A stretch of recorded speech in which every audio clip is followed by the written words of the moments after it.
Hello students, how are you? Welcome back to history with Rohini. कैसे हैं सभी लोग? मैं रोहिणी दुबे आपकी हिस्ट्री टीचर हाजिर हूँ फिर से इतिहास पढ़ाने के लिए। और आज हम लोग अपना 8वां चैप्टर स्टार्ट करने जा रहे हैं। 7 चैप्टर हम लोग कंप्लीट कर चुके हैं। बहुत ही अच्छे तरीके से मैंने सारे क्वेश्चंस को डिस्क्राइब किया है आपके लिए। एक एक नंबर, 2 नंबर, 3 नंबर सारे क्वेश्चंस को एलाबोरेट किया है। आप उसको अच्छे से देखें और बढ़िया तरीके से पढ़ाई करें। कोई प्रॉब्लम हो तो मुझे ज़रूर कमेंट बॉक्स में बताएं, तो मैं आपकी प्रॉब्लम को सॉल्व करूंगी। और वीडियो अच्छे लगें तो उन्हें सब्सक्राइब करें, लाइक करें, शेयर करें, ताकि उन बच्चों को इसका लाभ मिले जिनको पढ़ने को नहीं मिलता है, टीचर्स नहीं मिलते हैं। तो चलिए आज स्टार्ट करते हैं आज का क्लास। हमारा 8वां चैप्टर 16वीं 17वीं शताब्दी के आसपास का है। सबसे पहले मैं आपको ये बता दूं कि इस चैप्टर में हम लोग मुगल साम्राज्य के बारे में पढ़ेंगे। यहाँ से हमारा मुगल साम्राज्य स्टार्ट हो जाता है। 7वें चैप्टर में हमने वहां तक हमने देखा दिल्ली सल्तनत के मोहम्मद बिन तुगलक के शासनकाल में विजयनगर साम्राज्य की स्थापना हुई, जिसके बारे में हम लोगों ने पढ़ा। और अब मुगल साम्राज्य स्टार्ट हो गया है। हालांकि पूरा तो नहीं है, हमारे सिलेबस में पूरा मुगल साम्राज्य नहीं है। उससे रिलेटेड समाज, उस समय की कृषि, उस समय की जमींदारी व्यवस्था, ऐसी कुछ चीजें, ऐसे कुछ टॉपिक्स हैं जो हम लोगों को पढ़ने को दिए गए हैं। तो मुगल साम्राज्य भारत में स्थापित हुआ और किया बाबर ने स्थापित। 1526 में बाबर ने लोदी वंश के इब्राहिम लोदी को परास्त किया और पानीपत का प्रथम युद्ध था वो, जिसमें उसने इब्राहिम लोदी को परास्त किया और भारत में मुगल साम्राज्य की नींव डाली। और इस तरीके से भारत में एक और बाहरी शक्ति का आगमन हो गया। तो जो 16वीं 17वीं शताब्दी का समाज है, जो मुगल साम्राज्य है, इस चैप्टर में पूरा राजाओं के बारे में विवरण नहीं है, ये आप याद रखिएगा। यहाँ हमें मुगल्स के बारे में नहीं पढ़ना है। उनके शासनकाल में कृषि कैसी थी, किसानों की स्थिति कैसी थी, जमींदारी व्यवस्था कैसी थी 16वीं 17वीं शताब्दी में, वो हमारी बुक में है। जैसे कि टॉपिक का, आपके चैप्टर का नाम है किसान, जमींदार और राज्य, कृषि समाज और मुगल साम्राज्य। तो कृषि को सेंटर में रख के इस टॉपिक को बनाया गया है, इस चैप्टर को बनाया गया है।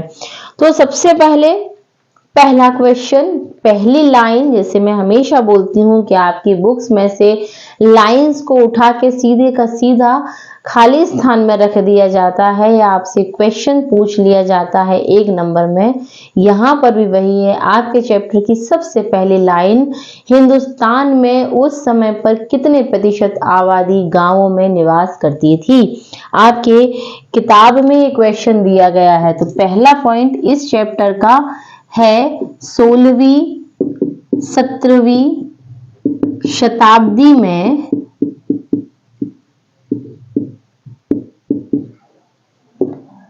गांवों में 85% जनसंख्या रहती थी। ये पॉइंट आपको पूछा जाएगा, खाली स्थान में आ सकता है। इंपॉर्टेंट है 85%, मतलब गांव उस समय ज्यादा थे, शहरों का विकास ही नहीं हुआ था इतना ज्यादा। तो भारत की ज्यादा से ज्यादा जनसंख्या गांवों में निवास करती थी 85%, और 15% जनसंख्या शहरों में निवास करती थी। आज की स्थिति से अगर हम इसकी तुलना करें तो जस्ट अपोजिट है। आज 85% जनसंख्या भारत की शहरों में निवास करती है और मात्र 15% जनसंख्या गांवों में निवास करती है। बिल्कुल ठीक उल्टा इस समय ये रेशियो है। तो आपके लिए पहला पॉइंट यही है कि उस समय गांवों में जनसंख्या ज्यादा थी, किसान ज्यादा से ज्यादा थे। छोटे किसान हो, बड़े किसान हो, धनी किसान हो, सभी खेती के कार्यों से जुड़े हुए थे। आपस में लड़ते झगड़ते, प्रतियोगिता करते और संग में भी रहते, अच्छे बुरे में भी साथ रहते और इस तरीके से उस समय के गांवों का निर्माण हो रहा था। उस समय का समाज था कि लड़ाई झगड़े भी होते थे, किसान एक साथ काम भी करते थे। तो ये सारी चीजें थी और ऐसे ही समय में यहाँ पर एक बाहरी ताकत दाखिल हुई जिसका नाम था मुगल। जिसका पहला राजा था बाबर, जिसने इब्राहिम लोदी को परास्त करके पानीपत के प्रथम युद्ध में और परास्त किया और भारत में मुगल साम्राज्य की नींव डाली। बात करते हैं कृषि और कृषि उत्पादन के ऊपर। अगला टॉपिक हमारा जो आपकी बुक में दिया गया है, जैसे कि मैं टॉपिक वाइज ही आपको पढ़ाती हूँ ताकि आप लोगों को कुछ अलग से कंफ्यूजन ना हो कि कौन सा क्वेश्चन कहाँ पर आएगा। तो कृषि और कृषि उत्पादन में सबसे पहले कृषि के ऊपर बात करें। खेती करने के लिए बहुत बड़ा क्षेत्र था, यहाँ पर बहुत बड़े एरिया में मैदानी भाग था जहाँ पर बहुत अच्छी खेती होती थी। जमीन की किस्म जो थी वो बहुत अच्छी थी, बहुत उत्पादन था भारत में। लेकिन फिर भी यहाँ का जो भूमिखंड था 3 प्रकार से बटा हुआ था। पहला, कृषि योग्य मैदानी भाग। तो ये जो भूमि का विभाजन है, जो पूरा एरिया था भारत का, वो किस तरीके से डिवाइडेड था वो बता रही हूं आपको। कृषि योग्य मैदानी भाग। दूसरा जो था वो पहाड़ी क्षेत्र था जहां पर इस तरीके की कृषि नहीं हो पाती थी जैसी मैदानी भागों में होती थी।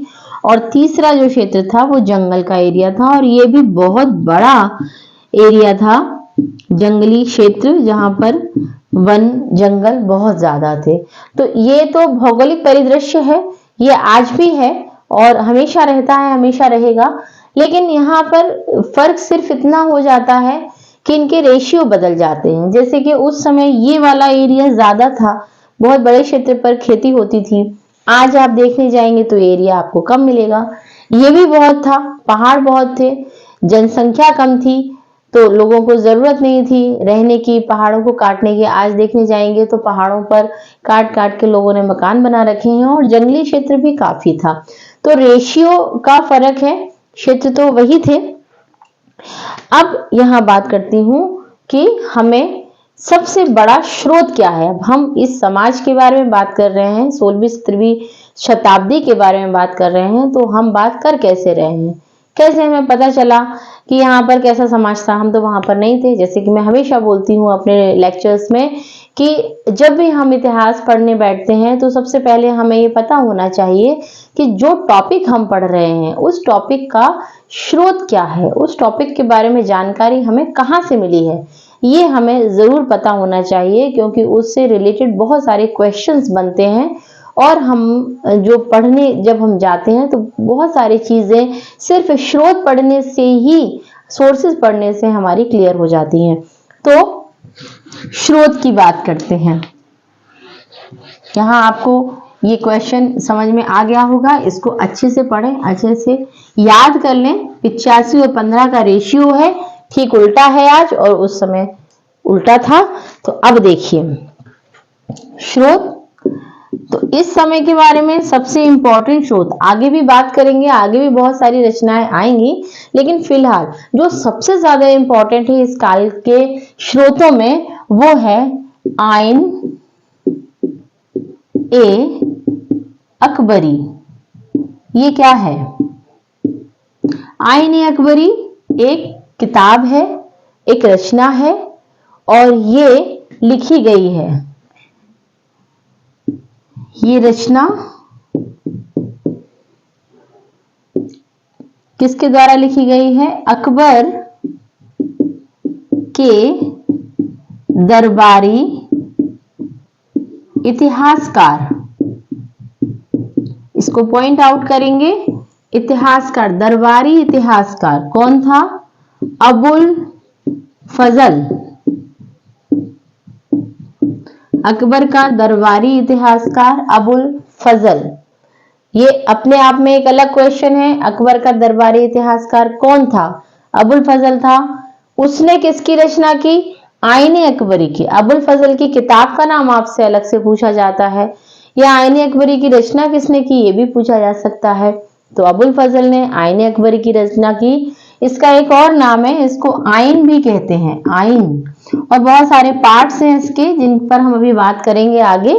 तो आईन अकबरी की रचना अबुल फजल ने की, जो अकबर का दरबारी इतिहासकार था, और उसने इस समय समाज बताया है। इस समय का आइन में जो चीजें बताई गई हैं, वैसे तो बहुत सारे ग्रंथ हैं इस समय के, लेकिन इसको सबसे ज्यादा पुख्ता माना जाता है आईन अकबरी को।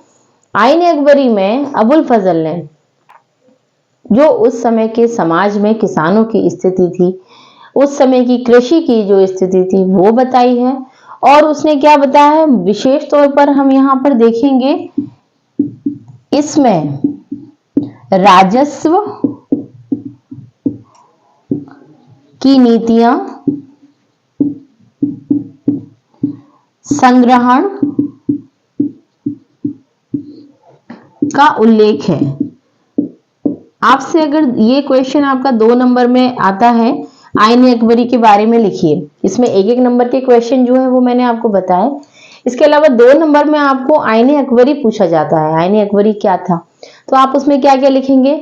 आईन अकबरी अबुल फजल द्वारा रचित एक किताब है, जिसकी रचना अकबर के दरबारी इतिहासकार अबुल फजल ने की। अबुल फजल दरबारी इतिहासकार था, उसने की, ठीक है। और इसमें अबुल फजल ने उस समय के समाज का वर्णन किया है। विशेष तौर पर उसने कृषि का वर्णन किया है, राजस्व का, लगान का वर्णन किया है, किस तरीके से राजा लगान लगाते थे, कैसे लोग उसको वसूलने जाते थे, कैसे संग्रहण होता था, और बहुत सारी नीतियां थी लगान लगाने के, बहुत सारे राजस्व के बहुत सारे तरीके थे। लगान मीन्स टैक्स, यहाँ पर राजस्व का मतलब टैक्स है, टैक्स लगता था कृषि के ऊपर, और वो किस तरीके से लगता था, कैसे उन्हें वसूला जाता था, ये सारी चीजें अबुल फजल ने अपनी इस किताब में दी हैं।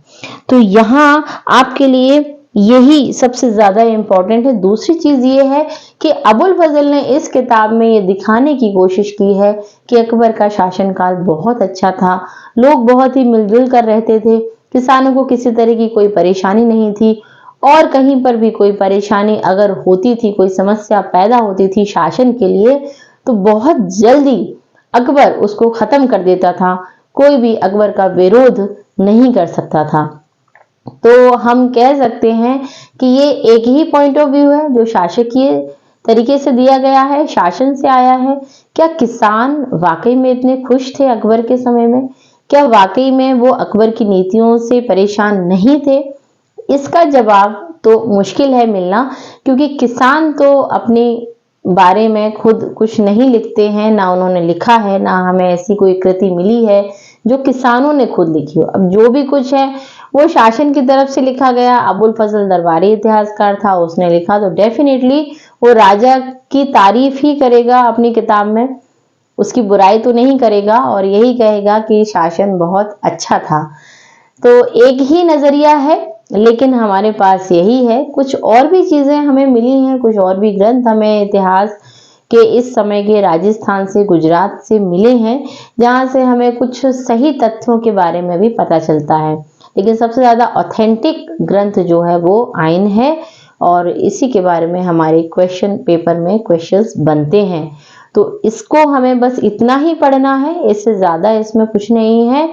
बाकी की चीजें हम लोग आगे डिस्कस करेंगे। फिलहाल के लिए आप इसको अच्छे से तैयार कर लीजिए। आज के लिए इतना ही, मिलते हैं अगली क्लास में। जो भी चीजें हैं उनको अच्छे से क्लियर करिए, कुछ प्रॉब्लम हो तो मुझे बताइएगा। पढ़ते रहिए, बढ़ते रहिए, एग्जाम की तैयारी करते रहिए। मिलते हैं अगली क्लास में। Thank you so much.